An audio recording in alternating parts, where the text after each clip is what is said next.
Orders, and welcome to the May 23rd, 2019 committee meeting for the House Select Committee on the Climate Crisis. Without objection, the chair is authorized to declare a recess of the committee at any time. And I invite everyone to follow the witness testimony or read it at climatecrisis.house.gov. That is our website. There are some very impressive graphics contained in witness testimony, and I encourage you all to review it. Again, that's climatecrisis.house.gov. Today we're going to examine the largest consequences and costs of climate change and set the table for how communities, ecosystems, and the food system can be more resilient in the face of a changing climate. I now recognize myself for 5 minutes to give an opening statement. Our last hearing focused on drawing down carbon pollution while building up the American economy. Today we are examining another important component of climate action: preparing for the consequences of the climate crisis, consequences that are here already and what is to come. We need to create a climate-resilient America. Floodwaters, extreme heat, wildfires, they do not care if we live in a red district or a blue district. In my home state of Florida, Republicans and Democrats at the local level are working together to protect the places that we know and love. And we can do the same thing here in Washington, D.C. The climate crisis isn't somebody else's problem. It's everybody's problem. There are more than 300,000 coastal homes worth a total value of almost $120 billion that are expected to face chronic flooding in the next 30 years. When the seas rise, so does the cost to American families on our coast. When brutal heat waves hit our communities, people get sick, and agricultural crops and animals suffer. If we fail to take action, the cost of extreme heat and poor air quality from the climate crisis could add up to $167 billion a year. And we could lose another $155 billion a year simply from days when it's too hot for people to work outside, according to the National Climate Assessment. And then there are the disasters. The number of billion-dollar weather disasters in the United States has more than doubled in recent years. In 2017, we set a record with more than $300 billion worth of damage. And 2018 was close behind with nearly $100 billion. Many of these disasters are worse because of the climate crisis, including wildfires, dramatic swings in rainfall, and coastal storm surge. When these disasters happen, we have a moral obligation to help. It's frustrating that so many Americans in Puerto Rico and Florida and across the country are still waiting for help in the aftermath of disasters. Because solving the climate crisis also requires a commitment to climate justice. That means correcting the injustices that leave so many people, especially people of color, vulnerable to flooding, heat waves, and wildfires. These are daunting problems, but the good news is we have solutions. We can protect our communities from the climate crisis while we cut the carbon pollution that is causing the climate to change in the first place. For instance, energy efficiency and smarter grids help keep power flowing and air conditioning moving during dangerous heat waves. That saves lives.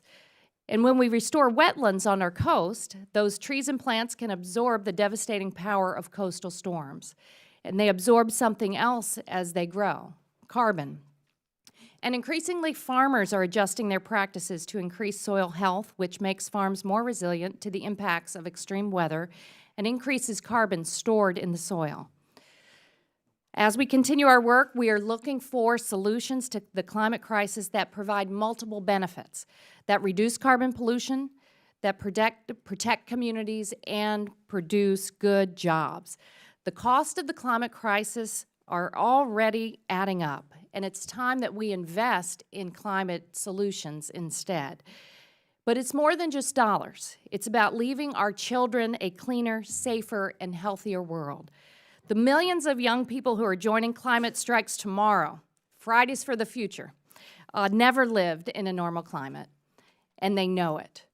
That's why they're demanding climate action now, because we need to start baking the climate crisis into every decision we make on energy, on transportation, on agriculture, and infrastructure. The climate crisis is here, and we need to act like it. This is personal.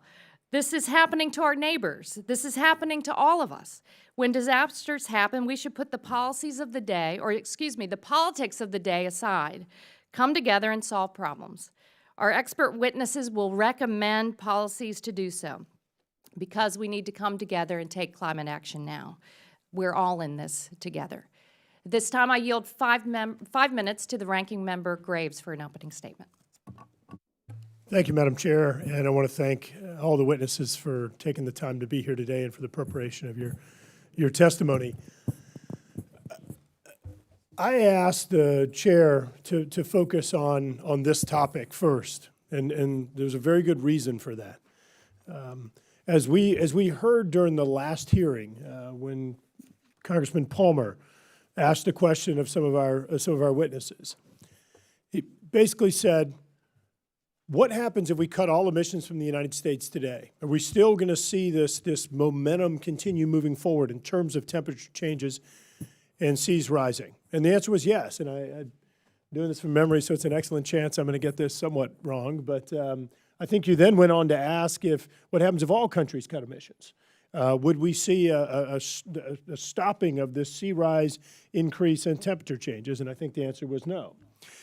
What that means is that there is effectively nothing we can do right now based on our current understanding of science and technology. There's nothing we can do to stop this momentum of temperatures changing and seas rising in the immediate term. And I want to distinguish that. In the immediate term. I'm not saying long term, in the immediate term. So if things are changing, if we have this momentum built up and we have seas rising, we have temperatures changing, and as the chair just covered, we're seeing these disasters occurring, and they're occurring for a few reasons in terms of the cost. They're occurring because of development. They're occurring because in the coastal counties, parishes, and boroughs that the chair and I represent and others, while that only represents 10% of the land area of the United States, it's where 40% of our population lives, and it's growing. More people want to live on the water where we are having these greater vulnerabilities with sea rise, storms, and other challenges. This is an area where we absolutely need to focus, and there is zero reason why this should even be a remotely partisan issue. And that's why we did work, and I think we're able to make unprecedented advances in the last Congress in helping to move toward an adaptation or mitigation type strategy. Number one, we actually incentivized parishes, counties, and states to be proactive, to lean forward, and they will get a reduced cost share on disasters. Number two, between some of the funds through the Corps of Engineers and through HUD, and I want to make note, HUD, who can't think their way out of a wet paper bag to get this money out on the street, we have provided record levels of funding for flood mitigation, again, through the Corps of Engineers and through HUD, and I'm going to beat HUD again. We appropriated this money in February of last year, and they still haven't even figured out how to write the Federal Register guidance on how the states can access these dollars. It's inexcusable. We were able to come in and look at this $100 billion backlog of water resource projects through the U.S. Army Corps of Engineers and able to carry out some expedited features to move those projects forward faster. We were able to define a resiliency standard within the Disaster Recovery and Reform Act last year, whereby we're not building back to how things were, we're building for the future. Providing additional flexibility on this 428 authority in the aftermath of disasters, where you have more flexibility in how you build back. A lot of advancements last year and many others, but some really important progress. Now, the other thing that's really important, because I want to emphasize once again, I'm not saying that just if we adapt, we just stop and say, okay, we're done. We do need to make sure that we expand the access and portfolio of clean energy solutions and opportunities for our citizens. We do need to continue on this trajectory of reducing emissions in the United States. And while many people like to demonize this country, both Americans and people from other countries like to demonize the United States, I'm once again going to go on a victory lap and say that the United States since 2000 has had the greatest absolute reduction of emissions in the world, period. So we need to recognize that we're actually doing a pretty good job and we can continue on this trajectory without wrecking the U.S. economy. And we can make progress in terms of options, energy options for our citizens. And we can help to bend this curve of growing emissions that we're seeing around the world, not from the United States, but from other countries like China, India, and others, to ensure that we can provide a future for these next generations that is sustainable, that is resilient. Yield back. Without objection, members who wish to enter opening statements into the record may have 5 business days to do so. Now I want to welcome our witnesses. First, we have Dr. Noah Diffenbaugh, who is a professor of Earth, Energy, and Environmental Sciences at Stanford University. Dr. Diffenbaugh studies the climate system, including the processes by which climate change could impact agriculture, water resources, and human health. He served as a lead author for Working Group 2 of the Intergovernmental Panel on Climate Change and has provided testimony and scientific expertise to federal and state policymakers. Dr. Rachel Cletus is the policy director with the Climate and Energy Program at the Union of Concerned Scientists. Her research focuses on the risks and cost of climate impacts. She is an expert on policies to promote climate resilience. She has co-authored numerous reports, including the recent Union of Concerned Scientists report, Underwater, Rising Seas, Chronic Floods, and the Implications for U.S. Coastal Real Estate. Mr. Keith Hodges represents the 98th District in the Virginia State House of Delegates, where he has worked on flooding and coastal resiliency and has produced legislation on those. Mr. Hodges is a lifelong resident of the 98th District of Virginia and was elected in 2011. Mr. Matt Russell is the executive director of Iowa Interfaith Power and Light, as well as a 5th-generation Iowa farmer. He is a leader and expert on sustainable agriculture and finding solutions to climate change.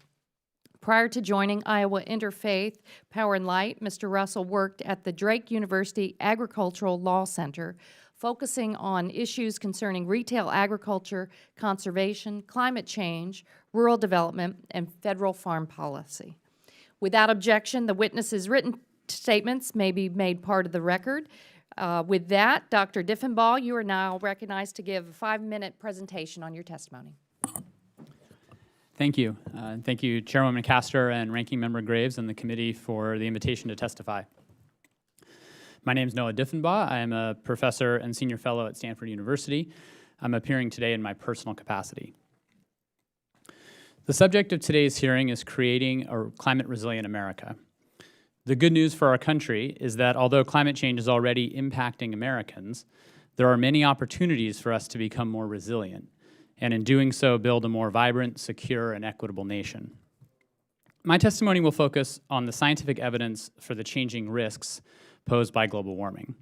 You've already heard testimony summarizing the IPCC reports and the National Climate Assessment.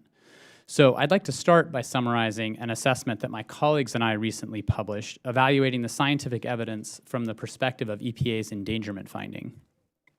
As you know, EPA issued the endangerment finding for greenhouse gases in 2009.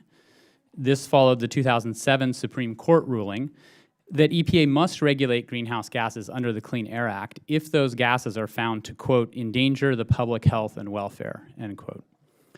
The finding evaluated risks in 8 areas: public health, air quality, food production and agriculture, forestry, water resources, sea level rise in coastal areas, energy infrastructure and settlements, and ecosystems and wildlife. Drawing on more than 280 studies, our multidisciplinary team found that not only was the evidence for endangerment strong in 2009, but also that the evidence has increased in all 8 areas of the original finding. We also found that there is now strong evidence of entirely new kinds of impacts that weren't featured in the finding. These include ocean acidification, interpersonal violence, national security, and economic well-being. Economic well-being represents a particular area of increased understanding. Recent analysis shows that should global warming continue along the current trajectory, the majority of U.S. counties are likely to suffer economic damages arising from impacts in areas such as labor productivity, agricultural yields, and coastal damage. Integrating across these sectors suggests that each 1 degree Celsius of warming is likely to result in damages exceeding 1% of U.S. GDP, with poorer counties suffering the most. Further, in my research with Professor Marshall Burke, also at Stanford, we found that holding global warming to 1.5 degrees Celsius could reduce cumulative economic damages in the United States by $6 trillion relative to the 2 degrees C target. Across the country, we're already experiencing rising economic costs from extreme events. In my home state of California, we have experienced a remarkably costly series of extremes over the past 7 years, from drought and heat waves, to flooding and mudslides, to wildfires and smoke plumes. These events have caused billions of dollars in damage, killed tens of millions of trees, cost tens of thousands of jobs, left thousands of residents without running water, and claimed hundreds of lives. And many other parts of the country have experienced similar impacts. One reason that the evidence for endangerment has increased over the past decade is that we have made tremendous strides in understanding the influence of global warming on individual extremes. My research shows that global warming has already increased the odds of record-setting hot and wet events for around 75% of North America, and record-setting dry spells for more than 50% of North America. The influence of global warming has also been detected in many specific events, from the extremely hot, dry summer that devastated crops in the Midwest in 2012, to the prolonged California drought, to the storm surge flooding during Hurricane Sandy, and the record-setting rainfall delivered to Houston by Hurricane Harvey. In the aftermath of these extremes, we are seeing inspiring examples of how communities, companies, and state and local governments can work together to build climate resilience. In California, the state's climate efforts offered a roadmap that integrates mitigation, adaptation, and, quote, an integral commitment to remedying past injustice, end quote. In California and across the country, we are seeing examples of how to simultaneously reduce greenhouse gas emissions, sustain economic growth, address environmental injustice, and invest in climate resilience for all citizens. I applaud the committee for working to create a climate-resilient America, and I'm happy to answer any questions. Thank you very much. Dr. Cletus, you're recognized for 5 minutes. Thank you. Good morning, and thank you, Chairwoman Castor, Ranking Member Graves, and members of the Select Committee. Thank you for providing me the opportunity to testify here today. My name is Rachel Cletus, and I'm the Policy Director and the Lead Economist for the Climate and Energy Program at the Union of Concerned Scientists. I'd like to start today with some research that we released last year on the impacts of worsening tidal flooding on coastal property in the United States. What our study showed is that by the end of the century, approximately 2.5 million U.S. coastal homes and commercial properties, currently worth more than $1 trillion, would be at risk from chronic flooding. And by 2045, within the lifetime of a typical mortgage issued today, about 325,000 coastal properties worth $136 billion are at risk. The properties at risk by 2045 contribute nearly $1.5 billion to today's property tax base, and those numbers jump to $12 billion by 2100. States with the most homes at risk include Florida, with 1 million homes at risk by the end of the century, New Jersey with 250,000, and New York with 143,000. And the declining value of these homes, while it'll be devastating for individual homeowners, also has broad implications for other parts of our economy, including the affected communities, lenders, investors, and taxpayers. And we know that communities that have fewer resources to begin with will be the hardest hit. These include communities in Louisiana, North Carolina, New Jersey, and Maryland that our research shows will be highly exposed to chronic flooding and have higher than average poverty rates. UCS has also developed an interactive mapping tool that allows you to explore these risks in your congressional districts, and we have fact sheets to go along with that. Our research points to a choice we face. If the global community adheres to the primary goal of the Paris Agreement of keeping warming to below 2 degrees Celsius, and if land-based ice loss is limited, the U.S. could avoid up to 85% of these coastal property losses. UCS has also analyzed the exposure of 18 military installations along the eastern Gulf Coast to sea level rise. In the absence of preventive measures, these sites, including bases in Virginia, Georgia, and Florida, face major risks. By 2050, most of the installations we analyzed will see more than 10 times the number of floods they experience today. By 2100, 8 bases are at risk of losing 25 to 50% of their land to rising seas. 4 installations, Naval Air Station Key West, Joint Base Langley Eustis, Dam Neck Annex, and Paris Island, are at risk of losing between 75 and 95% of their land by the end of the century. As Dr. Diffenbaugh pointed out, scientists have linked Hurricane Harvey's unprecedented levels of rainfall to warmer air and oceans caused by climate change. We did analysis in the wake of that storm showing that more than 650 energy and industrial facilities may have been exposed to Hurricane Harvey's floodwaters. In the Houston area, low-income communities and communities of color have long been disproportionately exposed to toxic chemicals, as local environmental justice groups like Cletus have pointed out. And in the hurricane's wake, we saw floodwaters contaminated with toxic chemicals and potent bacteria, compromised industrial facilities, toxins released into the air, all of which magnify the public health burden on these communities. Climate change is making heavy rains heavier and more frequent in many parts of the country, with human alteration of the land, including engineering of rivers and increased construction in floodplains. Many parts of the U.S. are at greater risk of destructive and costly floods.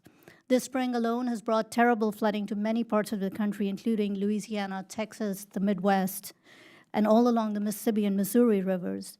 NOAA data confirmed that at the end of April 2019, the U.S. has just experienced the wettest 12 months on record.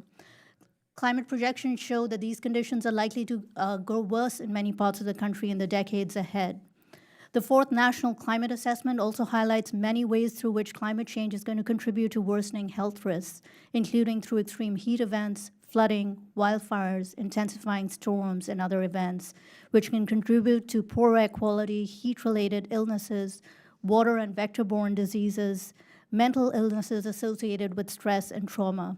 And in many cases, socioeconomic and environmental factors can exacerbate the vulnerability of specific populations, including the elderly, the very young, outdoor workers and athletes, many tribal communities and communities of color, and people who live in poverty.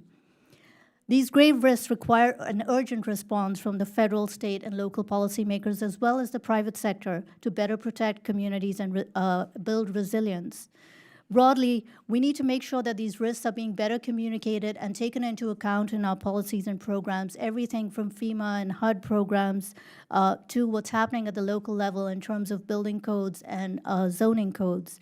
We need to make sure that a robust, expeditious funding of disaster assistance flows quickly to hard-hit communities in a way that builds resilience to future events. We need bold and visionary leadership. We need resources for adaptation, investments in coordination, governance, stakeholder engagement. And our nation's resilience efforts must prioritize the needs of those who will be disproportionately exposed to these risks. Most importantly, we must make deep cuts in heat-trapping emissions and contribute to global efforts to limit climate change. Every fraction of a degree we can avoid matters in terms of the climate impacts we'll face. Adaptation is costly, and there are limits to how much change we can adapt to. Transitioning to a low-carbon economy by investing in renewables and efficiency and other low and zero-carbon options, reaching net zero carbon emissions by mid-century will not only help address climate change, it'll deliver tremendous near-term public health and economic benefits. Dr. Cletus. In closing, I'm here today both as a climate expert and as a mom. I have 2 young children, aged 11 and 13. And like many of you with young people in your lives, I'm acutely aware that the choices we make today, choices that you and Congress are uniquely empowered to help make, will be deeply consequential to their future. I hope we'll seize this opportunity to make their future generations prosper without fear of runaway climate change. Thank you for the opportunity to testify. Thank you. Mr. Hodges, you are recognized for 5 minutes. Thank you. Good morning, Chairwoman Castor, Ranking Member Graves, and the members of the Select Committee. My name is Keith Hodges, and I represent the 98th District in the Virginia House of Delegates, located in the heart of Virginia's rural coastal region. I also have the distinct pleasure of serving as the co-chair for the Virginia General Assembly Joint Commission on Coastal Flooding and serve as a member of the General Assembly State Water Commission. I'm here today to paint a picture of the real impacts coastal flooding is having on our rural, suburban, and urban areas of the Commonwealth. My constituents are already feeling the impacts. One of the smallest localities in my district and in the Commonwealth, Matthews County, has just 9,000 people, but has already suffered $65 million loss of land value directly and indirectly due to flooding. The loss of land impacts not only impacts the property owners, but means less tax revenue is available for critical public services such as police, fire, and schools. I will also outline the challenges we face in mitigating the effect of water, the layers of government regulations that stand in between property owners and their ability to protect themselves, and the innovative solutions being developed to address it, solutions that ultimately could be applied in any coastal region in the nation. We can all agree that the Commonwealth's signature water quality protection legislation, the Chesapeake Bay Preservation Act, dating back to the late 1980s, was needed and is responsible for the significant improvements that have made over time to clean up our most important waterways on the East Coast. A large portion of the Preservation Act regulated the riparian areas, generally where the tidal wetlands and the upland areas converge. It was written to protect the natural spaces around the waterways, preventing overdevelopment and protecting water quality. That was on paper. But in reality, a great deal of those areas are people's yards. It's where people's lives are. It's where they grill out. It's their homes. It's their sense of place. That's where we're seeing the flooding. And that's where we're seeing layer upon layer of additional government regulations. There is a disconnect between where the laws are, laws that prevents any sort of resiliency efforts being done, and where the people live.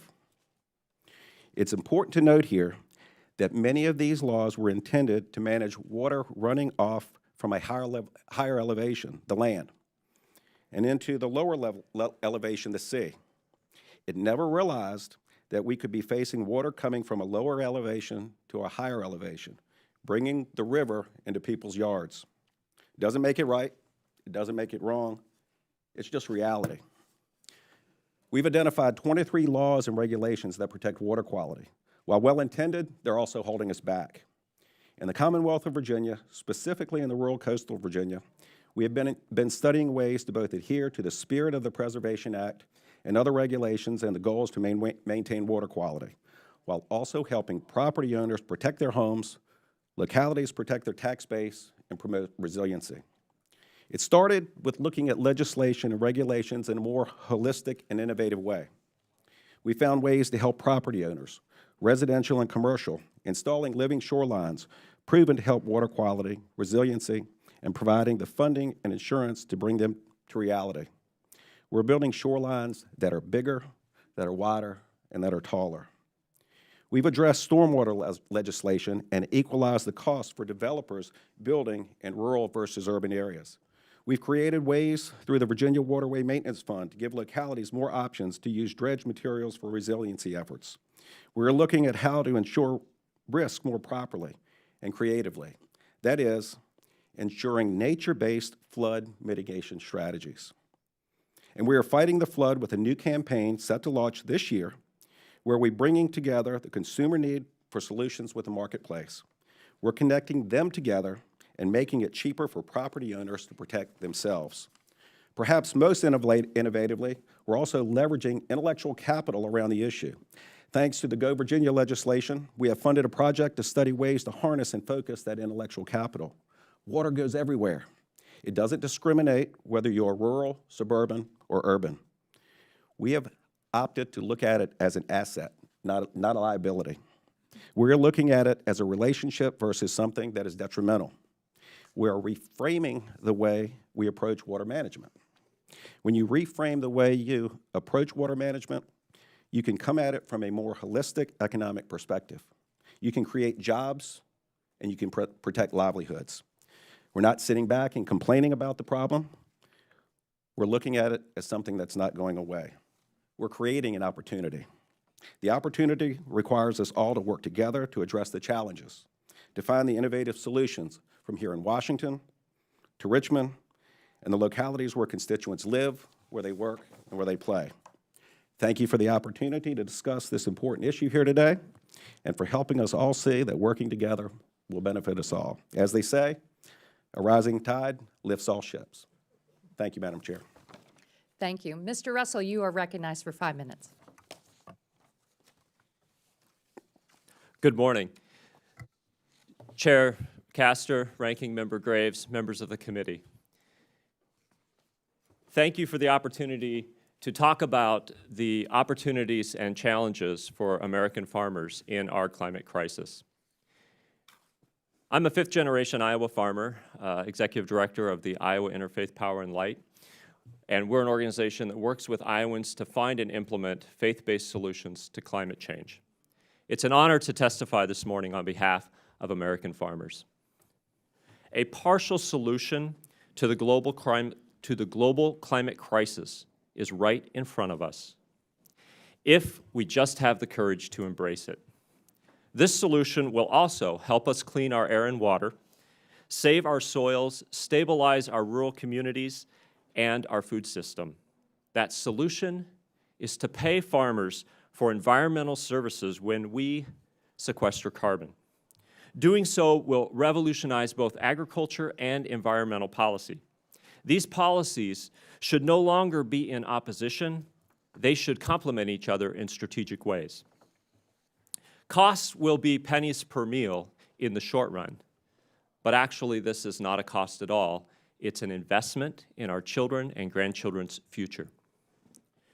We can help solve global warming by unleashing the power of American farmers to solve problems. It's what we do. Regardless where you are in America, if you're a farmer, on a daily basis you solve problems. When the rain's coming and the hay's down and the baler's broken, you're underneath of it fixing it. If you're in the orchard and you're dealing with disease, we solve problems.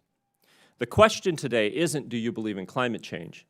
The question is, do you believe in American farmers, in our ability to innovate when confronted with major challenges? By including agriculture in this hearing, it's clear this committee wants to start investing in American farmers. Paying farmers to capture carbon is an effective way to slow climate change and make our farmers more resilient to extreme weather. Carbon farming will also increase productivity, build soil, improve air and water quality, and increase economic opportunity in our rural communities. At Iowa Interfaith Power and Light, we're gathering farmers in church basements to talk about climate action. These farmers are ready to help solve climate change.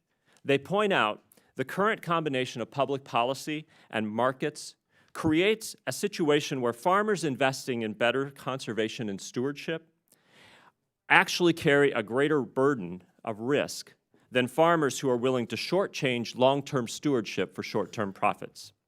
In the face of these distorted policy and market signals, more and more farmers are ready to help tackle this climate crisis. Last century, the population bomb was the greatest challenge facing humanity. American farmers led the revolution that helped solve this problem. Our parents and grandparents partnered with researchers and agribusiness to increase productivity that not only delivered enough food, but lowered the cost of that food. The Green Revolution not only prevented a global disaster, it unleashed global growth that dramatically increased the quality and length of life for every human all throughout the world. We're at a similar pivotal moment in history. We are facing a catastrophic crisis. American farmers can again lead the world into the future that is even more abundant than our past. We have a mountain of research, powerful technological tools, and pioneering farmers across the country already starting to manage their farms to not only produce the goods the world demands, but to provide the environmental services this crisis requires. To do this, we must partner with the rest of America to leverage smart public policy and develop effective markets to reward innovation on our farms.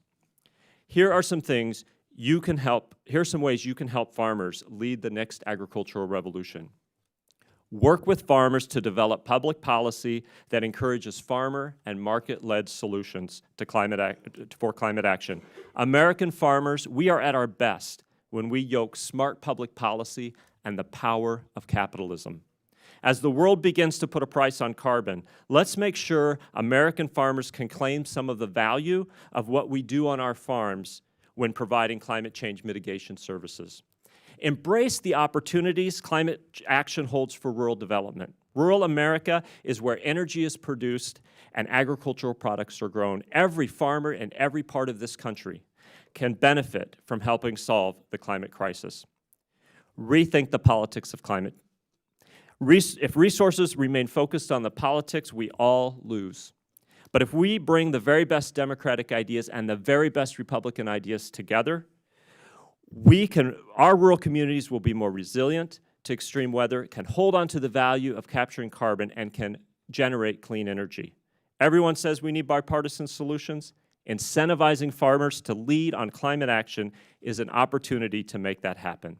Investing in American farmers is hands down one of the fastest and most effective ways for climate action. Thank you for your time. Well, thanks to all of our witnesses for your very compelling testimony. I recognize myself for 5 minutes for questions. Well, Mr. Russell, you've caught my attention when you were talking about the dual benefits of climate action when it comes to our farmers across this country. And you highlighted some ways that we can reduce carbon pollution while supporting our agricultural economy. Dual benefits. Because we don't have time to go backwards. And we have to do these things, yes, in the short term, because while we've made progress on reducing carbon pollution, unfortunately, in 2018, our emissions went up. And as we've heard in our previous hearing, the U.S. and the world need to achieve net zero carbon emissions by 2050 to avoid catastrophic climate impacts. So get a little more specific, even than what you highlighted there at the end of your testimony on what we can do to encourage, incentivize farmers to help us reduce carbon pollution, and then talk about how this translates to American consumers and our food system here in the United States. Yeah, I'll try to be brief and in a general overview. Essentially, in the fossil fuel economy, we've used fossil fuels to do amazing things, and the Green Revolution was one of those. And we have used that to kind of force nature to do some particular things, and that was very successful. But in this new economy that we're moving into as a response to climate change, we have to think about how we farm differently. So instead of forcing nature to do particular things, we have to work with nature to come up with the benefits that we need. And this doesn't mean throwing out our agricultural systems. It means leaning into what we already have. So we have the policy tools to do this. Our farmers understand this and are already trying and our land-grant universities are diving into this, but we have to unleash the power for them to do that and signal to them that we're going to support this more. Essentially, it means taking agricultural systems and stacking a number of environmental services. There are really 5 things that farmers can do across the country. It doesn't matter what kind of farm you're on. It's conservation tillage. How do we till the land as least as possible? Permaculture. How do we have something growing all the time? Cover crops is a big thing in the Midwest. That's a category there. Integrating livestock into our agricultural systems. Managed grazing is a big piece of that, but it's all kinds of integrating pork, poultry, dairy, all the livestock. How do we integrate that so that we're increasing the biological activity in the soil? We need to extend our crop rotations. So we have to add new crops into the mix. I think I got all 4 of them there. And the 5th thing then is renewable energy. And so when you stack all of those things together, it makes our rural economy, our farmers more resilient to the extreme weather because soils can hold water when it rains and can hold and have water stored when it's dry. But it also then it captures carbon and provides a service. So we can't do one or the other. We can, but we're not going to get the benefits. If we do it at the same time and we incentivize farmers and we partner with the research scientists, we can lead this like no other place on the planet. And if we don't, other agricultural systems in other parts of the world are going to do this in the next decade. It is ours to lose if we don't. Thank you very much. Dr. Cletus, the Union of Concerned Scientists has done fantastic work on measuring the impacts of climate on our coastal communities. I'm very sensitive to this, representing a coastal district in Florida, and I see the cost burden going up and up and up for the folks I represent in my state, whether it's flood insurance, property insurance, what local communities are having to do with fixing stormwater and wastewater system. I mean, the list goes on and on. But I want to shift here. One of the things we don't talk about are the rising costs relating to public health due to climate. Could you go into greater detail there on solutions for us moving forward? Sure. As I mentioned, the National Climate Assessment has pointed out the multiple ways in which climate change is already affecting health and will do so in the future. To take just one example, extreme heat events, which are getting worse, and they're now affecting parts of the country that weren't affected before. So what's really important in this moment is, first of all, that we need to understand what the climate trends are already showing and what the risks are coming our way. We need to identify vulnerable populations. I mentioned several in my testimony, including the elderly, the very young, people with pre-existing medical conditions, outdoor workers, homeless people, incarcerated people, first responders. We need to identify these vulnerable populations and where they are in the country and make sure that we've got early warning systems in place, that our healthcare systems have the resources to deal with the consequences of these extreme events and the health outcomes that they will have. That means actually having a holistic picture. We're dealing with climate change, but we're also talking about healthcare systems, and doing these things together, mainstreaming climate resilience across the board is the call of the hour. We need better coordination from the federal to the local level. Health and Human Services, CDC, EPA, NOAA, agencies working together at the federal level, helping at the local level. We've also got to understand that in some of these coastal places, we will have displaced I populations. may need you to continue under when you're answering another question, Sorry. because I've got to recognize the ranking member for 5 minutes. Sure. Thank you. I want to thank you again for your testimony. Mr. Russell, fifth-generation farmer, certainly lots of history there.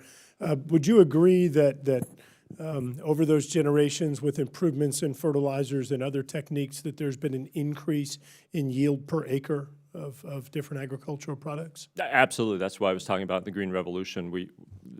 We did that immensely. And which has helped out the United States, but countries all over the world. And so what your recommendation is, which I think makes a lot of sense, is to basically incentivize farmers to innovate, to help improve sort of the biogenic environment, or the natural environment's ability to sink.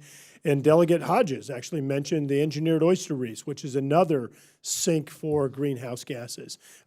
There's a tax provision that was included called 45Q that does provide a tax credit under certain circumstances for carbon sequestration. And basically what you're saying is that should also apply to farmers and to incentivize them to carry out practices that does increase the uptake of greenhouse gases or sequestration. Is that accurate? Yeah, and I'm not extremely familiar with that tax credit, but that is exactly the type of solutions that we need for farmers to have access to. And that's Great great. example. And I think that there is a role for incentivizing, again, the biogenic environment, whether it be through farmers or finding other techniques, but also recognizing that the use of fertilizers, which is very natural gas heavy, there's a complementary relationship. You can find ways to sink while still increasing yield, and you kind of get a win-win. Dr. Diffenbaum, did I get that right? Thank you. I want to make sure that I understand a few things. Number one, based on earlier opening statement and comments from previous expert witnesses, you do agree that there is momentum built up in the greenhouse gas concentrations to where if we cut all emissions from the United States today, we would still see increases in temperature and sea rise and things along those lines?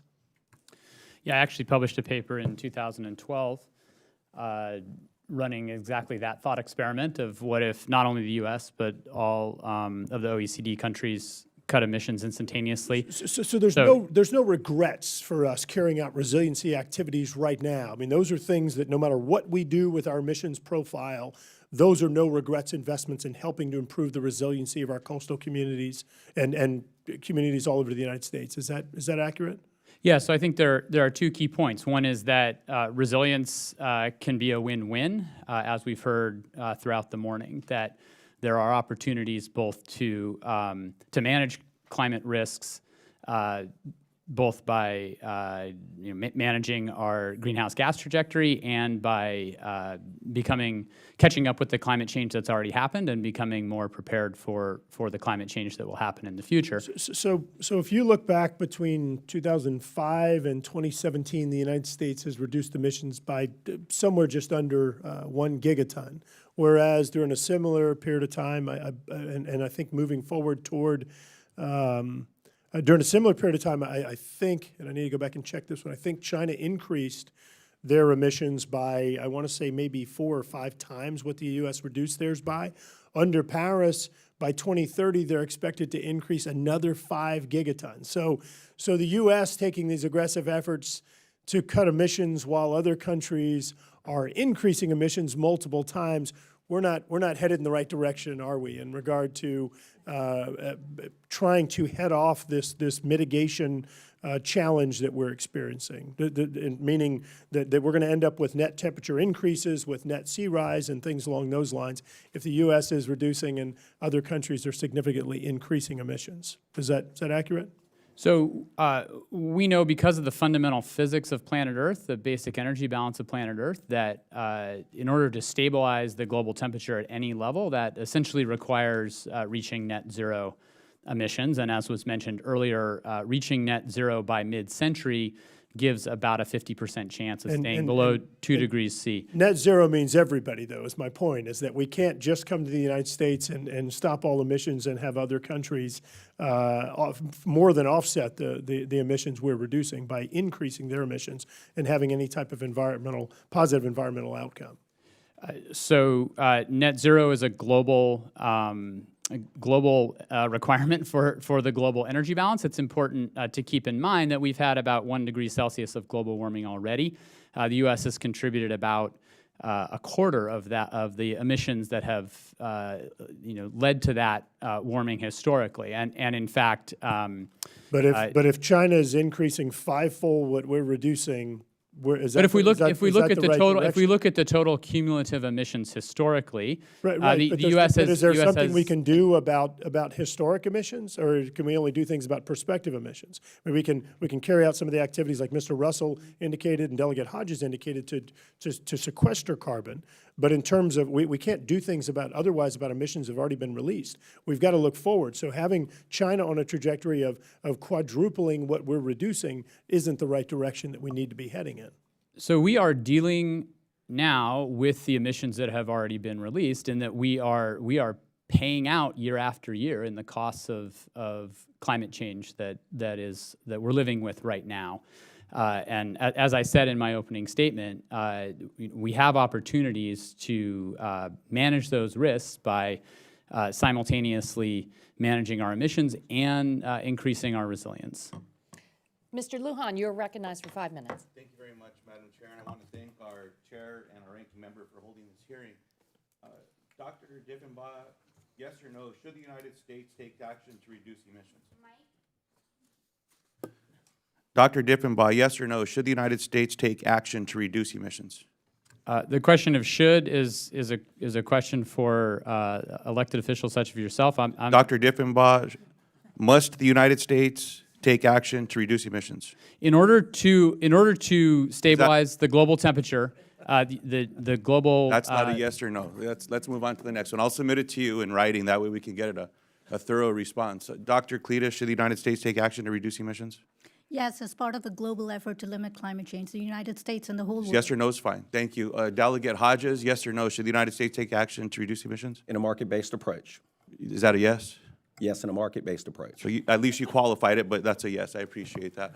Mr. Russell, should the United States take action to reduce emissions? Absolutely. I was getting lost on that last exchange of should we or shouldn't we, or where should we go? I think that we must take action on resiliency, and that the United States must take immediate action to reduce emissions. The two go hand in hand. If any of you are concerned about rising sea levels, it's not just about the action we take now, it's about the actions we take forward. This is not a complicated question. And so I hope that provides a little bit of content and context to at least where I stand on the issue. I appreciate the testimony today, and in New Mexico, we're experiencing extreme weather as a result of climate change as well. For generations, summer monsoons and winter snowpack provided New Mexico communities with the water they needed to thrive, even during times of drought. This last year, we had a flood in Santa Fe, New Mexico, that some described as a 1,000-year episode. The year before, a flood that was described as a 500-year episode. And when we talk about the importance of resiliency, and I'll support all my colleagues that represent coastal communities, there weren't programs to help those families that experienced those episodes as well. And I think that as we talk about resiliency and making sure that we're able to work with families, that we take into considerations area like New Mexico, where we sit in the high desert and are drought prone, where wildfire may be more likely than a flood, but 2 years in a row, a 500 and 1,000-year episode are very concerning. To Mr. Russell, you said that every farmer in every part of the country should have access to these programs. Does that include farmers who maybe farm on an acre or two? Yeah, to be clear, when we're bringing farmers into basements in churches and we're leading with what's your faith calling you to respond with your farm, most of those farms are conventional commodity and livestock farms, 6,000, 6,500 acres. But we have had a few farmers in that room that do have like a couple of acres of produce. So that's the mix in Iowa, but it is in every part of this country. If you're managing your farm so that at the end of the day or the end of the year, you have a net balance of less, like more carbon on your farm and less emissions, your balance is negative. We as taxpayers should be paying you for those services because that's what the world's demanding. And so every farmer in the country is going to manage their own system with that metric. Mr. Russell, let me ask the question a little differently. In Iowa, you have some of the largest farms in America. Yeah. There are a lot of programs that help the largest producers in the country where most food is produced. You also have farmers that raise in a basement or on an acre of land. Should those farmers that raise crops in their basement, or in my case in New Mexico, most farmers raise crops on an acre of land, should those farmers also be included in the programs as we talk about the goals associated with carbon capture and what farmers can achieve? Right now, a lot of our programs are practice-based. So if you follow the practice, we need to shift to a performance-based. So if on my farm I can show, it doesn't matter what size my farm is, that I'm delivering, I should qualify. I'm interpreting that as a yes. Yeah, absolutely. Sorry. I was just trying to get yes. just a straight Here's answer. why. We only got 5 minutes here. Dr. Diffenbaugh, does the Stanford Woods Institute for the Environment have any papers that you've published on the importance of reducing emissions in America, even though you're here in your personal capacity? I have published a number of papers quantifying the differential impacts at different levels of emissions. And do any of those documents include the need to call for action on reducing emissions? I am unaware in my peer-reviewed scientific writings or in my public op-ed writings of any time in which I have stated that. I'll go back and read them. Thank you, Madam Chair. Yield back. Mr. Palmer, you're recognized for 5 minutes. Thank you, Madam Chairman. Just to clarify the record, we're not suggesting that the United States not reduce its carbon emissions. We're leading the world in that area. The fact of the matter is, and some of you may disagree, Madam Chairman, the clock's not on, not that I don't mind talking as long as I can. Got it. But, all right, time change. What was my point? Oh, that we are leading the world in reducing carbon emissions. There are also other factors that impact the weather. I mean, I know you're all expert scientists, but what about the shift in the magnetic poles and the potential for impacting weather? Anyone want to comment on that? Probably not. No, I'm happy to comment on that. All right. I mean, we've seen across the state, talking to farmers over the last decade, 15 years, that we first started talking about extreme weather. We wouldn't talk about climate change, but we'll talk about extreme weather. And then we came up with a lot of natural cycles to lean into. And we're now believing increasingly that those natural cycles exist, but that something else is happening that's really radically different. And we're ready to start leaning into fixing those things we can fix. We can't fix the magnetic field, but we can fix carbon, and it does have a profound effect on our farms. Well, I'm glad you mentioned the natural cycles, because I think it's becoming more and more apparent that natural variation is having a greater impact on climate change than carbon emissions. That doesn't mean that carbon emissions don't have an impact. They do. They certainly do. But in terms of resiliency, and I thought that's what we're here to talk about, and adaptation and mitigation, we need to be preparing for what we know we cannot stop. I mean, it shut down the Tampa airport not too long ago because of the shift in the magnetic fields, and they're shifting at an unprecedented rate. I think it's like 30 miles per day. And you have that combined with the solar activity, and our magnetic fields protect the Earth from those cosmic rays, which impact our weather, as do ocean currents, changes in ocean currents. And we need to be focused on how do we protect ourselves from that. These events will cause sea level rise. We heard someone mention 500-year floods, 1,000-year floods. There's a reason we talk about 500-year floods and 1,000-year floods, is that we've had massive floods throughout the history of the world. Climate has a history. So I think when you talk about this, if you put all of your focus just on reducing carbon emissions, and we don't take into account these other events that are taking place, we're going to find ourselves in a really bad place. You want to comment on that, Dr.?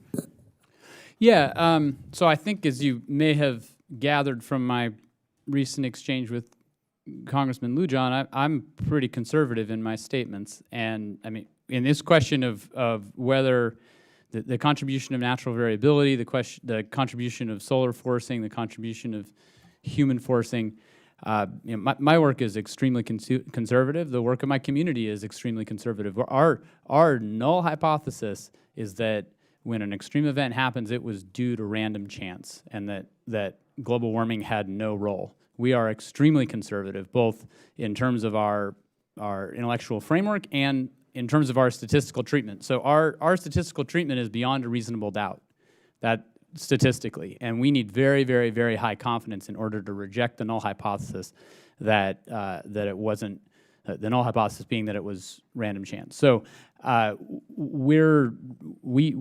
very difficult to move us off of that position, and the reality is that even with that level of conservatism, we still find that for severe heat events, as I mentioned earlier, more than 75% of North America, the scales have already been tipped towards record-breaking heat events, record-breaking wet events. At half of North America, record-breaking dry events. And that's even within the framework of being extremely conservative. I find that interesting. You're in California, right? Correct. And our temperature records only go back so far, but yet we have records, evidence of major droughts that far exceed the droughts that California's experienced in the last 75 to 100 years. Same thing of the southwestern part of the United States. And again, climate has a history. And my point is that we know that climate is changing. It always changes. We're in an interglacial period. So for California, there have been, and the broader Western U.S., there have been many, many, many studies analyzing not only the instrumental record that goes back around a century, but these geologic proxy records that you're mentioning. And in fact, the California drought actually was an unprecedented event in those proxy records that we have available to us in terms of the combination of low precipitation and high temperature. Just one last point. In terms of mitigation and adaptation, California had the opportunity to expand their reservoirs and didn't, and you've got about 40 million people using water, which I think really makes a drought situation much more difficult. Thank you, Madam Chairman. I yield back. Ms. Brownlee, you're recognized for 5 minutes. Thank you, Madam Chair. Dr. Diffenbaugh, I wanted to also ask you, you talked about wildfires in California. I'm from California. I represent Ventura County. Over the last 14 months, the entire county has burned through 2 very significant fires, Thomas Fire and Woolsey Fire. If we do nothing, everything stays the same and we move forward. What is Can you describe what wildfires look like if nothing changes? Yeah, so we have very strong evidence that global warming has already increased the risk of wildfire in the western United States, and in fact, about half of the increase in area burned has been attributed to that drying of the vegetation from the rising temperature. And we certainly are seeing, as you know very, very well, and your constituents clearly, sadly, know very well, we're experiencing the impacts of that global warming that's already happened. We also have very strong evidence that if emissions continue, we will continue to experience intensification of that wildfire risk. Does that mean more fires, more frequent fires? What does that mean exactly? Well, so I think we can expect a continuation of the trends in area burned. Right? So what we're hearing very clearly from CAL FIRE is that, one, they no longer consider there to be a wildfire season. It's a year-round phenomenon. Two, they're experiencing fires that expand faster and are more difficult to control, and those are key contributors to the increase in the area burned. Three, because of the elevated risk across the state and across the region, our old systems of deployment, the planning, the resource allocation throughout the year and in different geographic regions is no longer durable. And we certainly saw that very tragically this last autumn season, where having both those severe fires in both Northern California and Southern California simultaneously that late in the year made it frankly impossible to contain those fires until they were very, very large. So I think that we have very strong evidence that at a minimum, we can expect continuation of the recent trends, which have been very steep. And our current research is focused on understanding whether there could be processes that accelerate those trends even further. Thank you. Dr. Cletus, you talked about in your testimony with regards to coastal flooding will exacerbate income inequality. If you could talk a little bit more about that. Well, as I pointed out, our research is showing there's a lot of coastal property at risk from chronic flooding. But it's not just property, right? There's a lot of things in the way, including infrastructure, the critical infrastructure that people depend on. For many people, their home is their single biggest asset, and this matters even more for low-income and fixed-income folks if they lose property. Local property tax bases getting eroded has a tremendous effect on the ability to fund local services that people depend on, emergency services, social services. So there's a spiraling effect. As properties get affected, other things start to, domino effects start to play in. And in some places, like in coastal Louisiana and Maryland, many people are going to be displaced by this flooding. They already are being displaced as land gets lost. So especially for low-income folks, communities of color that have had historic burdens, this means that the effect will be even more magnified on them. I have a very large naval base in my district. It's coastal. Sure. Very important to our national security. Could you speak to impacts on national security? Absolutely. Our research is showing that there are a lot of military installations around the country that are at risk from flooding, coastal installations, and we know that the U.S. military takes this threat seriously. They understand that both here in the U.S. and around the world, their mission-critical readiness depends on preparing for these impacts. For example, Naval Station Norfolk is doing a lot to help prepare for these impacts. We've seen reports from DoD on climate resilience. They're also investing heavily in renewable energy because they understand that that is also critical for their mission. And the communities surrounding the bases are also being affected, and we've seen that with the hurricanes that we've seen with Michael and Florence last year. Terrible hurricanes, terrible impacts on U.S. Military installations. Thank you, Madam Chair. I yield back. Mr. Griffith, you're recognized for 5 minutes. Thank you very much, and appreciate our witnesses being here today. Delegate Hodges, good to see you, and greetings from Congress to the oldest legislative body to have continuously met and have been elected in the world, the Virginia House of Delegates, formerly the House of Burgesses. And while Virginia hasn't always gotten it right, and there's certainly some really large bad things we've done, one of the things we did was to bring elected representative government to the New World. And would you please tell the members of the committee, with the exception of former delegate and State Senator Don McKeachin, who already knows, exactly how old is the Virginia legislature? Let's see, 16, well, actually, it dates back to the House of Burgess. And let's see, 1689, I believe. 1619, so this makes the 1619, 400th year of its celebration. And Oh, I should have known, Yeah. That's right across the river, too. yeah. Chairman. You talked about Gwynn's Island. Yes, sir. And of course, it's an interesting, Matthews County and Gwynn's Island. sir. It's an interesting area, and there was a book recently written about the men who fought in World War II because they all knew the water so well because the roads weren't as good as the waterways to get around. You talked about regulations that were affecting the ability of Virginia to respond to the water rise and the increased water rising. Can you give us some more detail on that, because you only had 5 minutes? Yes, sir. Thank you, Mr. Chairman. And the Hodges men in Matthews County, no relation that I know of, but that's who it was about. We've identified 23 laws and regulations the past 50 years, going back to the Clean Water Act through ENS, Stormwater, the Chesapeake Bay Act, Septic. All of these programs had a well-intended purpose, protect our waterways and protect our water quality. But what we found is over the years, we didn't intend for sea level rise and things changing. And everything that we're working on flooding and chairing that flood commission, those barriers are in place to get results. We can study everything, but unless you can get that wall that government has put in place, government is here looking at solutions today, but also government is our largest barrier. And So are you saying, Delegate, that in order to protect some of these areas from flooding, you need to build a wall, but first you have to tear down the wall of regulation that prevents you from protecting land from being flooded? Yes, sir.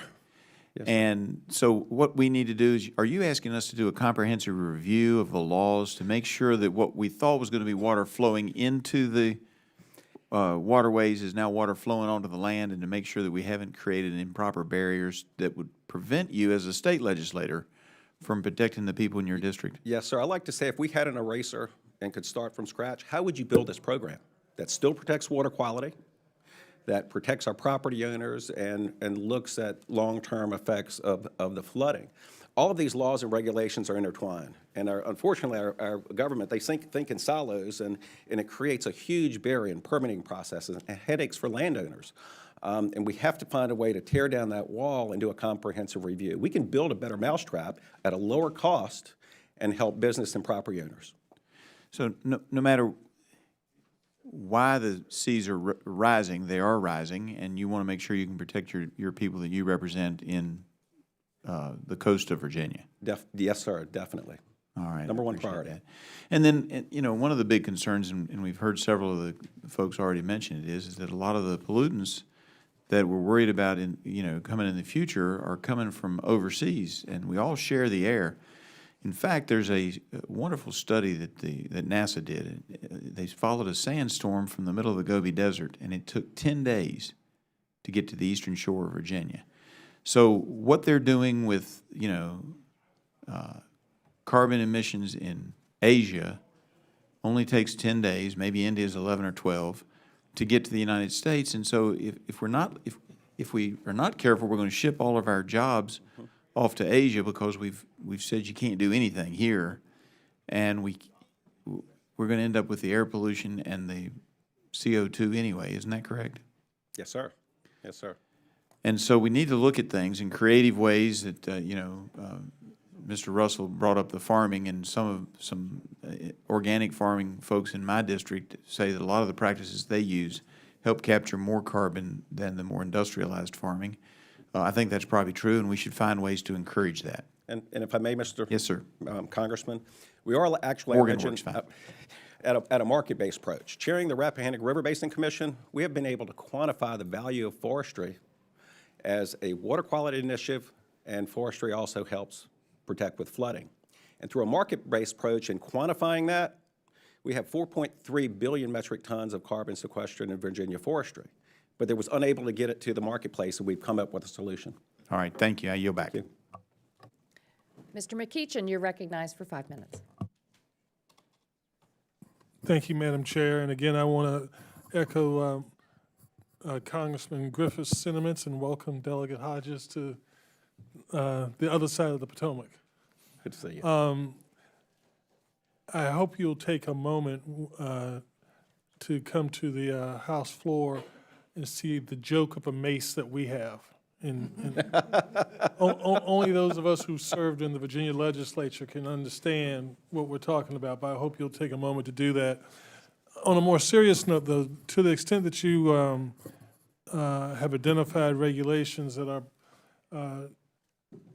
not allowing you to, or us in Virginia, to combat sea level rise, I invite you to send to my office suggested changes. And I mean that sincerely and seriously. Get your executive director to jot down some notes and let us take a peek at it, and copy Morgan on it too, so he'll keep me honest. Mr. Russell, I'd like to ask you, I know we've gone over this a couple of times through different members, but I think we're all struggling for us to try to see, for you to put close on this notion of paying farmers to sequester carbon. I think it's a great idea, it sounds great. I'm a big believer in creation care. I want to invite you to share with us with more specificity what that looks like. Are we talking a tax credit? Are we talking literally a payment? What does it look like to you, at least? Well, thank you for the question. We have the most robust toolkit in this country around agriculture than any other place on the planet, any other country. The history of our land grants, the USDA programs. So I'm not going to advocate a specific thing today, but more a directional approach. We already have the tools in place. So how do we complement good public policy that creates incentives with markets? And so in terms of capturing carbon, right now we have in our farm programs a lot of practice-based programs. If you do this, check, you get a cost share. But in the future, we are going, it looks like the signals are that there's going to be a monetization of carbon. There's going to be some kind of markets. Congratulations to California for already moving in that direction and for inviting farmers to participate in that market. That's where we're headed. So how do we position American farmers to lead that and then participate in it? And so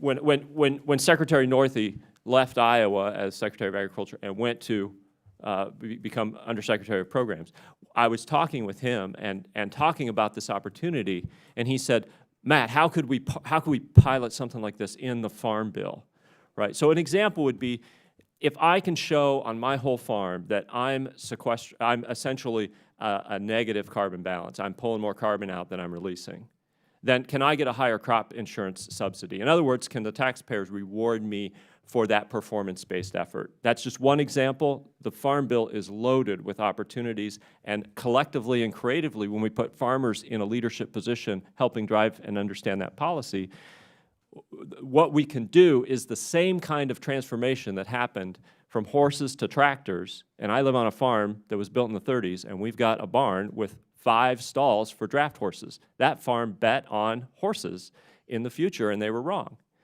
We went to tractors. Right now, when we keep everything the same, we are betting on horses when the future is telling us we're headed to tractors. And tractors are monetized carbon, carbon markets, paying people for solutions to solve this problem. And to Representative Palmer's point, excellent, I agree 100%. We can't just do resiliency and we can't just do carbon capture. We have to do both together. And the fortunate thing for agriculture is when we capture carbon, we actually become more resilient. It is a twofer. And we have the tools in our farm programs already to adjust and develop. And we have farmers who are so capable of solving problems that if we invite them into doing this, in the next decade, we can, it's not a transformation of agriculture that throws out everything we've got. It's a transformation of agriculture that builds on everything we have. When we increase the organic matter in our soils from 2% in Iowa up to 5%, we go from 200 bushel corn to 300 bushel corn with half the added nitrogen. That's the future. That's the promise. Thank you. Madam Chair, I yield back. Thank you. Ms. Miller, you're recognized for 5 minutes. Thank you, Madam Chair. Thank you all for being here today. Mr. Russell, in 1992, we bought a farm. In 1994, we bought 5 female and 1 bull American bison. I, as a legislator, learned how to deal with chicken litter. As a farmer, I learned how to deal with buffalo litter. And I agree with many of the things you say because farmers do solve problems. One of the problems was when the government thought multiflora roses would be a wonderful fence, and they have been a terrible thing to deal with. Delegate Hodges, welcome from the other Virginia. I represent West Virginia. And we are geographically challenged in an entirely different way than you are. Our folks, as they moved west, settled along the rivers. Some of them did go to the top of the mountains, but most of the population was along the rivers, and we've had to deal with a lot of flooding.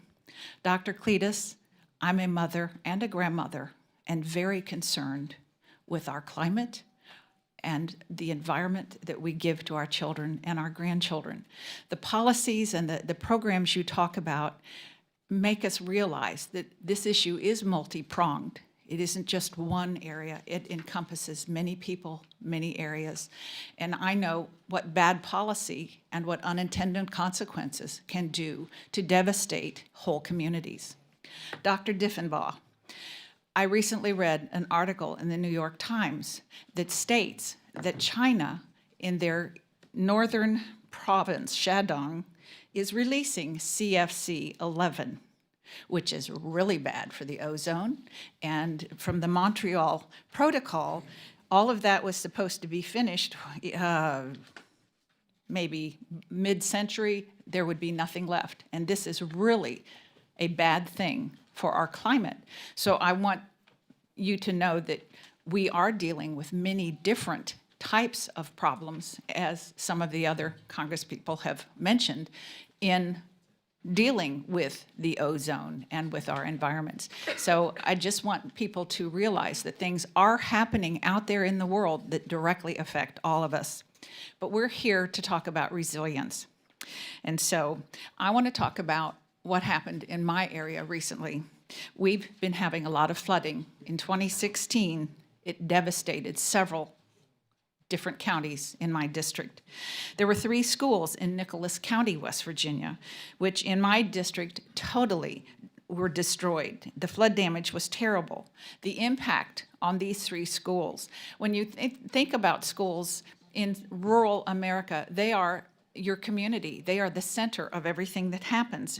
It's not only a place of learning, but it's a community hub.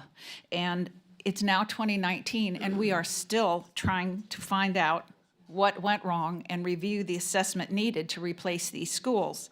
This incident has illuminated the fact that our communities need to be equipped to handle disasters and what to do once that they receive the federal assistance. That's where the slip is between the cup and the lip.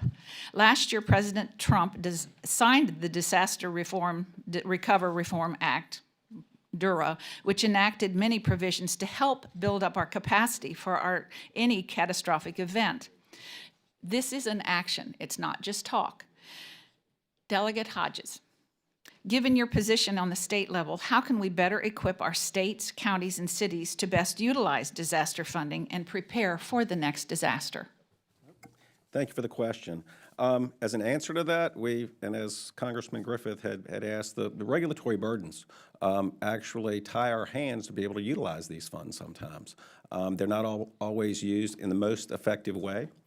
We actually have created a Living Shores revolving loan program that helps to build living shorelines and incentivize landowners to do that. We've created, through a septic loan program, to repair our failed septic systems that are contaminating our waters when flooded. But I do believe that the funding challenge is real. We need to better utilize those funds. But what you're saying to me with those answers is it really is the state and the counties that best know how to handle. They do. And from the top down is not the solution. It needs to come from the bottom up. And as you said, each area of the country is different and how we're dealing with flooding. So we're the ones that know best how to utilize those funds to get them to our homeowners, to get them to our farmers, and to utilize those funds in the best way. So it really should come from the ground up. But the regulations and laws have gone from the top down. So we need to look at tearing down those walls. The pie is only so big. There's only so much money, and we need to better utilize those funds and get them into the right hands. Thank you. I yield back my time. Thank you. Mr. Levin, you're recognized for 5 minutes. Thank you, Chair Castor. Appreciate everyone's testimony today. It reinforced a fact that we know well in Southern California, where I live, and that's that our sea levels are rising. And that means serious consequences for our public health, our communities, and our property. In my district, we're seeing decades-old structures falling in the Pacific Ocean, literally things like basketball courts and parking lots and public restrooms that are no longer able to operate. And that might sound trivial, but this is just the beginning of much worse to come based on much of the research that you've done. The U.S. Geological Survey last year projected higher levels of climate change in my communities, in Orange and San Diego counties, over the next century. A lot of the best work being done in this area is being done at the Scripps Institute of Oceanography, which is in my district, and as is the University of California at San Diego. And researchers at Scripps have created a network that measures wave characteristics, tide heights, water levels, and it's used to do wave modeling and predictions as well as flood forecasting. Using that network, the folks at Scripps can predict when the city of Imperial Beach is going to be at greatest risk. And if you've heard about Imperial Beach, they've had significant concerns with flooding. Dr. Cletus, I wanted to ask you a question. I certainly share your belief that we need to cap warming in order to limit sea level rise.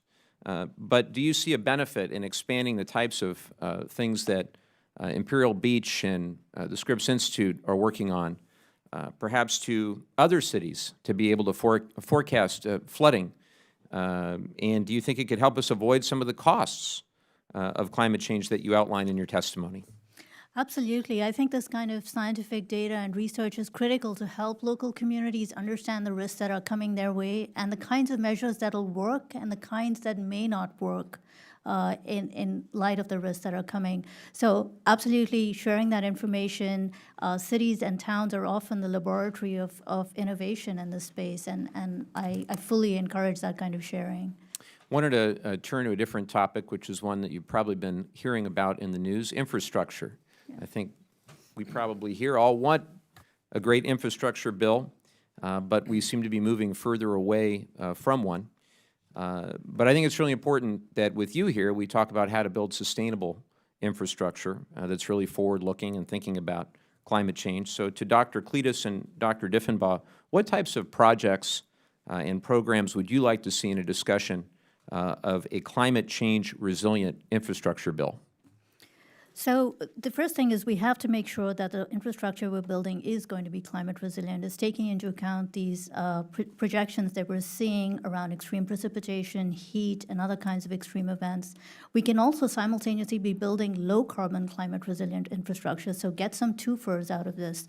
Renewable energy, energy storage, other things that cut emissions that can also help keep the grid online and secure during extreme weather events.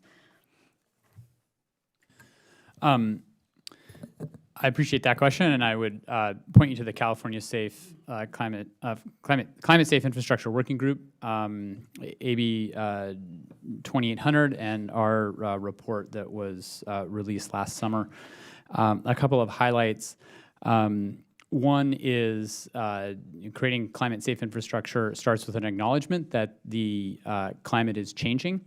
And there were many engineers on that working group, and a lot of the discussion was focused on the ways in which the historical data no longer accurately predict the frequency of extreme events. We've heard already about 1,000-year events and 500-year events happening in quick succession, and that's because of the non-stationarity of the climate. And so acknowledging those changes and updating the way in which planning is done is critical.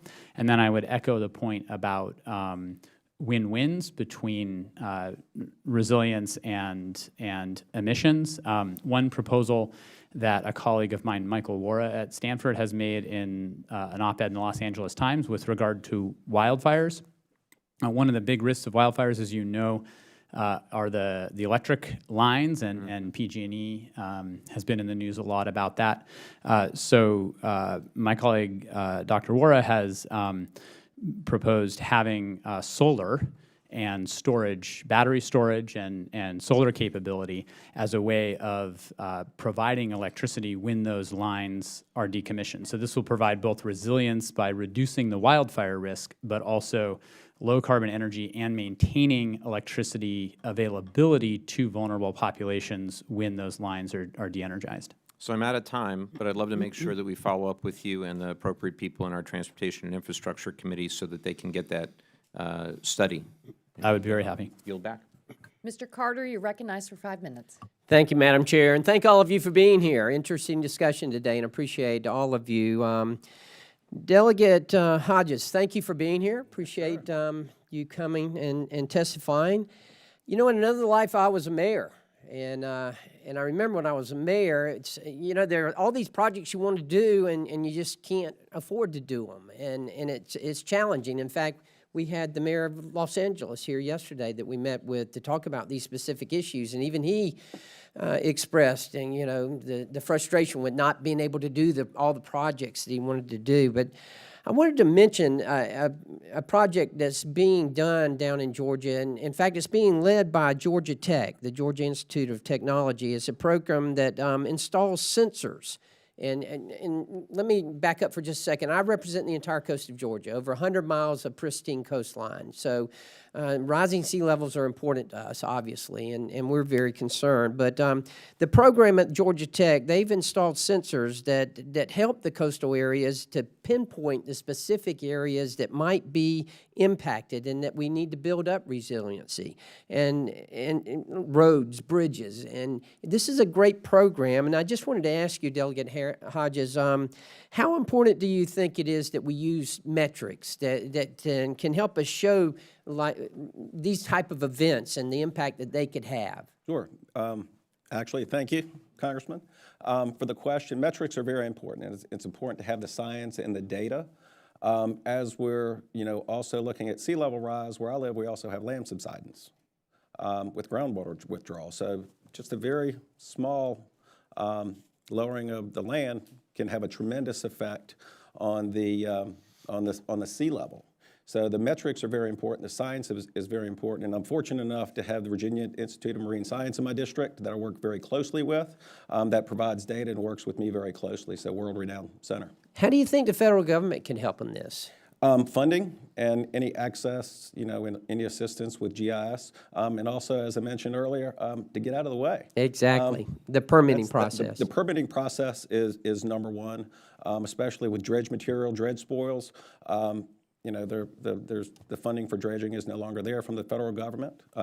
We've identified a backlog of the permitting at VMRC with dredging, and we've kind of streamlined that in legislation. But there's still a problem to having access to those dredge spoils that can be used for living shorelines of resiliency. Absolutely, absolutely. And speaking of which, the University of Georgia, my alma mater, and where I graduated from pharmacy school at, that is, they've got a project that is a very interesting project as well, and they're using, and it's they're working in conjunction with the Corps of Engineers and with private businesses. So I'm really proud of that. But it uses natural material like dredge spoils to build up resiliency. And an example is they're building wetlands along a river. To, you know, I've always said, look, we've got to do all these things. We've got to have mitigation, adaptation, and innovation, and we do in order to address this situation. But what do you think? This is something, this example of using like dredge spoils, I mean, common sense things like this, is this something the federal government ought to be pursuing? Yes, sir.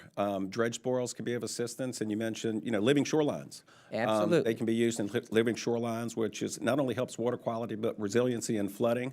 We're working on ways to incentivize landowners through tax relief at the local level, a loan program, but we need to build them bigger, we need to build them better, and these natural assets are also, they're assets.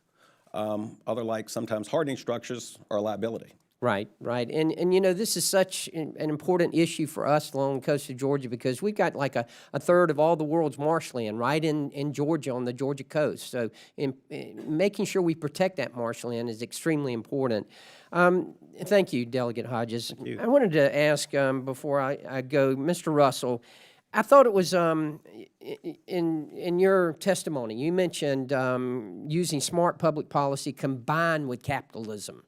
And I found that to be quite interesting and quite encouraging, to be quite honest with you. I just wanted to ask you, do you agree that private investment and robust markets are necessary to improve resiliency for us? Absolutely. Our wind energy in Iowa is a perfect example of smart public policy, and shout out to Senator Grassley standing up, granddaddy of those tax credits, and defending them still. Smart public policy and markets built on top of it. We have a whole wind industry in our state. We're going to be 40% of one calculation of our energy, electricity, renewable from wind. Absolutely. That is the key to the future. Thank you very much, and I yield back. Thank you. Mr. Huffman, you're recognized for 5 minutes. Well, thank you, Madam Chair, and I'm once again reminded how nice it would be to take this committee on the road to California so that we could educate our colleagues across the aisle when we continue to hear assertions about what's going on in California, things that have many Pinocchios attached to them. I know that we've got work to do. So thank you, Dr.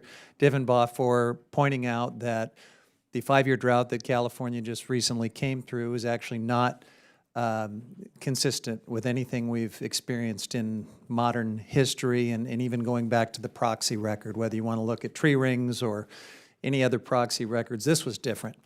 It was deep, it was hot, and it was climate change related. And the other assertion that we heard, of course, was that California has not been expanding water storage. Factually incorrect. California has expanded water storage as well as invested in all sorts of other water resiliency strategies, which is why we came through that drought of record without our economy skipping a beat, including the agricultural economy. So I think this committee could learn a thing or two about resiliency. California is not perfect, but this sport of California bashing at some point needs to give way to some fact-based conversation. I enjoyed the conversation about these twofers that several of our witnesses and my colleagues have referred to. And so I wanted to follow up on that a little bit. Dr. Cletus, in your research, have you identified other examples that we haven't talked about of strategies that can be twofers, that can provide resiliency while also drawing down greenhouse gas emissions at the same time? I think there are tremendous opportunities across the economy. So I work on the power sector in particular, and in that sector, there's no question that investing in energy efficiency, low carbon energy, twinned with storage, not only helps us get affordable energy, low carbon energy, but also will help us build resilience to extreme events and extreme heat that are coming our way. And making sure that these are targeted at communities that are being disproportionately affected by these climate impacts is really, really important. So for example, having these in public housing, upgrading our public housing to have energy efficiency, weatherization investments, investments in cooling because of the extreme heat coming our way that's putting people at risk. All right, and let me ask you, Mr. Russell, about your testimony on this subject. You talked about some ways in which agriculture can be part of the solution. Talk a little bit more about how climate-smart farming practices like planting cover crops, crop rotation, no-till farming can help sequester carbon as we mitigate for climate change. And also, the question I had as I was listening to your testimony is, I know that right now, the agricultural sector is a part of the problem in terms of greenhouse gas emissions. We have a lot of chemical inputs, fertilizers, et cetera. Do these climate-smart farming practices actually reduce those chemical inputs in other beneficial ways? I'll try to be brief, and I promise I'll be brief. Essentially, when we look at managing living systems to develop the services needed that humans need, that's what agriculture is. Historically, it's been food, and now going forward, it's going to be less about food. Still about food, but a lot of other things, and we've seen that over the last few decades, biofuels and other things, and now climate services. So with that in mind, as we lean into that, what we do is we increase the biological activity in the soil. The Green Revolution created productivity, but it didn't pay attention to the biology of the soil. The future is going to be about the biology of the soil, so photosynthesis, getting the biological activity.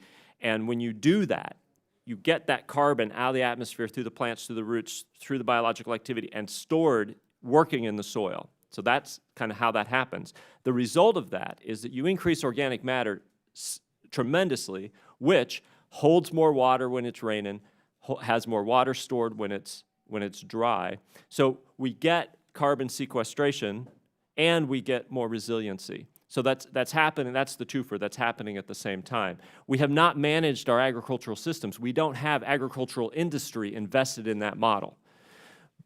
But we know that farmers are able to develop that model. And so it's disruptive, but it's not necessarily disruptive to rural communities and farmers in the same way that it's disruptive to agriculture in general. Okay. So that's part of the rub. Well, thank you for that. And finally, Delegate Hodges, I was intrigued by a number of the strategies you talked about. I'm a big believer in beneficial reuse of dredge spoils and the oyster reef restoration. Those sound like great strategies, but I do think we know we have to be careful about how we do coastal resiliency strategies. And I would just note that the Virginia Institute of Marine Science that you referred to, and coupled with Virginia Tech, did a study on at least a prior version of your bill and found some unintended consequences that still need some more work. So I want to urge you to keep working on it. I was grateful for your statement that you would support greenhouse gas reduction through market-based strategies. However, I note that you've voted against efforts to include Virginia in RGGI and TCI. So if the existing market-based strategies aren't good enough, I hope you'll find some that you can put forward and support, because we've got to work on greenhouse gas reduction and not just resiliency. With that, I yield back. Mr. Caston, you're recognized for 5 minutes. We are going to try to finish before votes, but we'll, so if you all can be brief. Thank you. Thank you, Chair Castor. Mr. Russell, in your work with religious leaders and people of faith in Iowa, do you ever come across the argument that as a species our moral behavior should be predicated on other people being moral first? I would say no. Okay, thank you.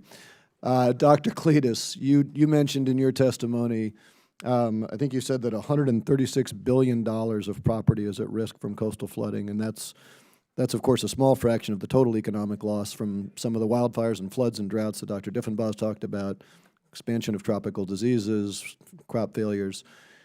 If we fail to get all the way to net zero, but we make a meaningful reduction in carbon, can we assume that we will avoid some of those economic losses? We have to reach net zero by mid-century to really limit some of these losses, and the burden will fall to our children and grandchildren if we don't. I'm not asking the moral question. I'm just asking, do we save that money only if we get to net zero, or do we save a portion of that money if we get part of the way there? Every fraction of a degree we can avoid matters, so we've got to go all in on mitigation and adaptation right now. Thank you. I would conclude from the two comments that we have both a moral obligation and an economic incentive to reduce CO2 as quickly as we can, and I would hope all of my colleagues will stop with this nonsensical argument that we have to wait for China. I want to stay with you, Dr. Cletus, and specifically on the flooding issue. If we eliminated CO2 emissions today, how much sea level rise is already baked into the system? Unfortunately, we have a couple of feet of sea level rise already baked in, and what's really worrisome is that we're starting to see that land-based ice sheets are getting more and more unstable. So we may have set off a feedback loop that will have consequences for hundreds of years.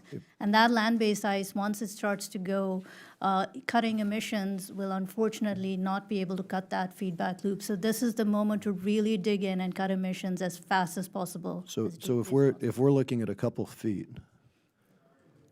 talk to me about the major population centers in the United States that are below sea level with that level of rise. Just the top ones off the top of your head. Everywhere along the eastern Gulf Coast, Boston, New York City, Miami, all around the eastern Gulf Coast, and many, many small communities that are not in the headlines but are going to be hit really, really hard with this.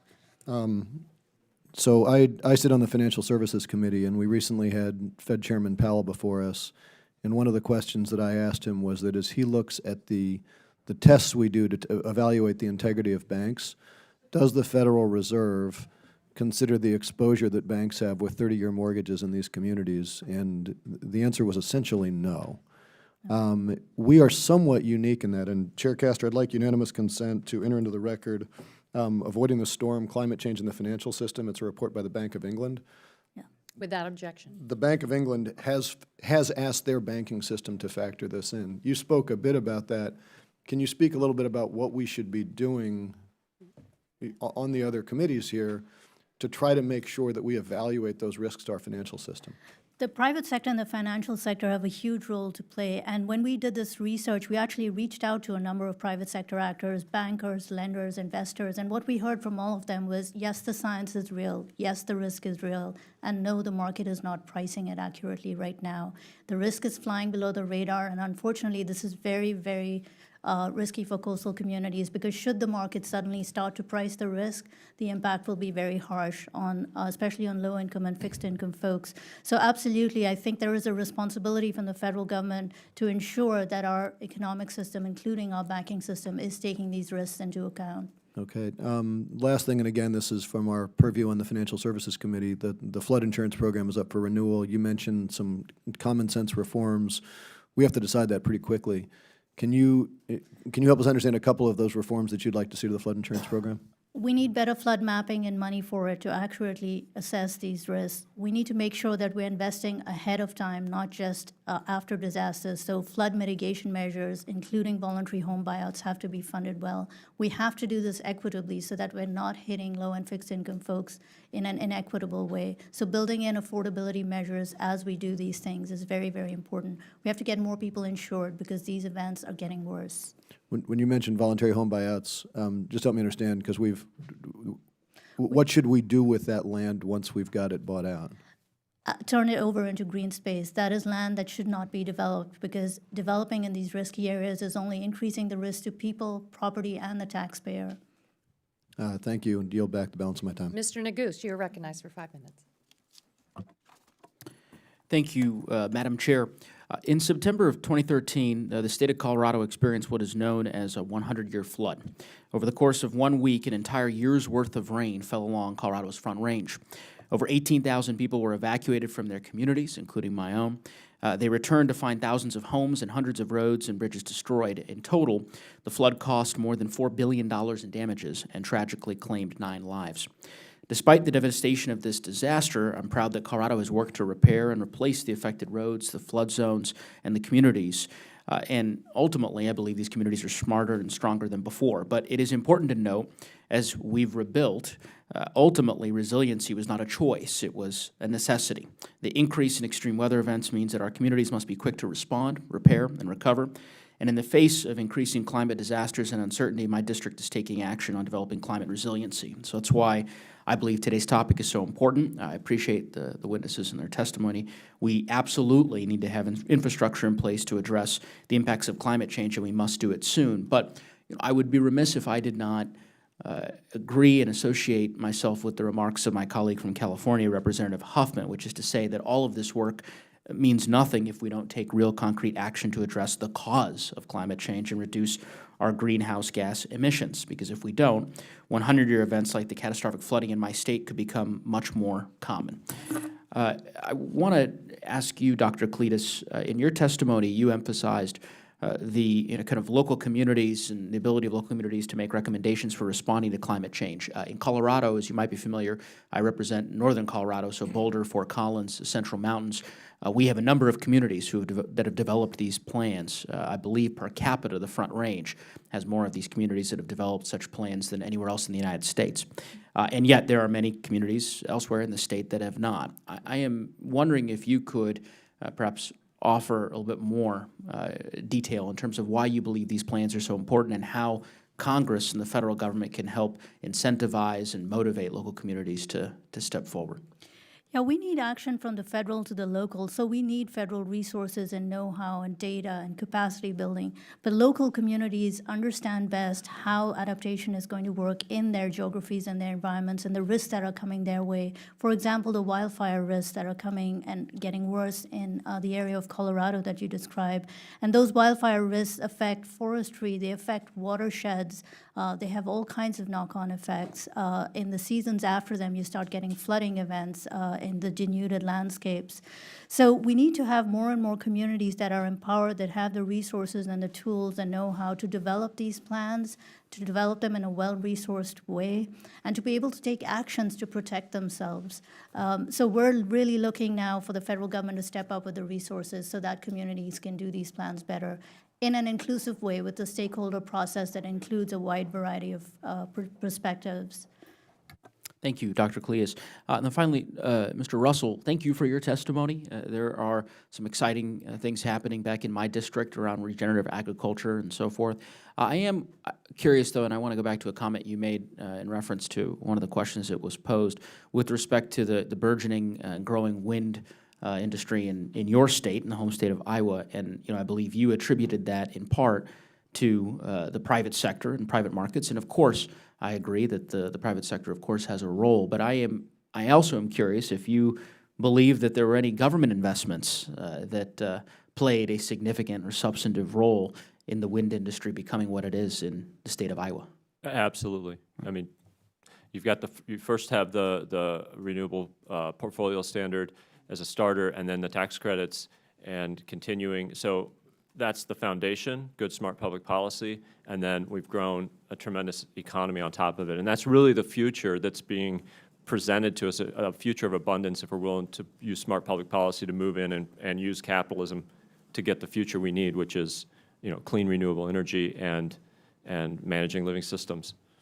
Thank you, Dr. Russell. And with that, I guess I would only hope that our colleagues on this committee from both sides of the aisle, that we could join together to help build and refine and expand the foundation that you just described. I think that is the role of this committee and ultimately the Congress from a federal policymaking standpoint. So with that, I would yield back the balance of my time. Thank you. Mr. Lujan for a UC request. Madam Chair, I'd ask unanimous consent to submit two articles into the record. The first is from Science Advances, Unprecedented Climate Events, Historical Changes, Aspirational Targets, and National Commitments. And the other is from The Hill, titled Paris Agreement, Goals Could Save Trillions in Avoided Climate Damages. I think I was asking the question in the wrong way to Dr. Diffenbaugh, so appreciate a few of the pieces that I was able to identify. Thank you. Without objection. I also ask unanimous consent to add a statement for the record from Representative Bobby Scott of Virginia. Without objection. So ordered. Thank you all. Thank you to our witnesses for being here today. We are interested in building a more resilient America. Without objection, all members will have 10 business days within which to submit additional written questions for the witnesses. I ask our witnesses to please respond as promptly as possible. We are adjourned. Nice to meet you. Right back to